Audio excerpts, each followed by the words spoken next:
မှတ်တိုင်တစ်ခုရေလွှမ်းလို့ခေါ်ရတယ် 那家也可以乱。 Okay, 1, 2, 3, go.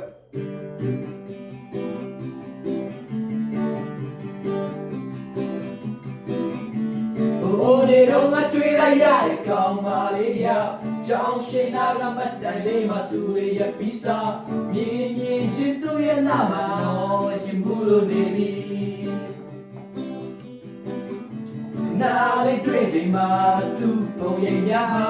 ကျွန်တော်ရဲ့တွေ့တဲ့မှာမြေဆိုမနေတာတွေ့မြရှုပ်ရှက်ခါချောင်းလို့ကဲ့နေတဲ့ကျွန်တော်ရဲ့ဘဝကခွေသူမချောင်းနဲ့လာသွားတယ်ပြုံးလေးချက်မှကြီးပြောသွားခဲ့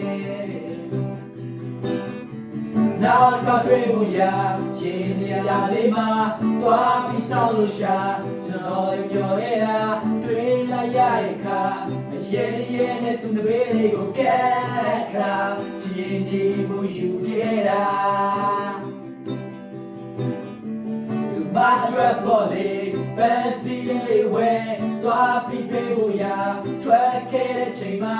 ဘက်စကားမဲ့တိုင်နာမှာကောင်းလေးတယောက်နဲ့သူရှိနေတာ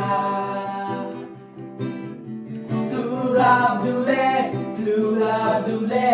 သူဟာသူလေသူဟာသူလေ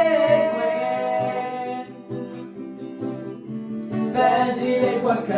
သွားလို့ဆက်ချိန်မှာရမိတ်ဆက်ပေးတာသူမရဲ့ချစ်ဆုံးချစ်သူပါသူကမရဲ့ချစ်ဆုံးချစ်သူတဲ့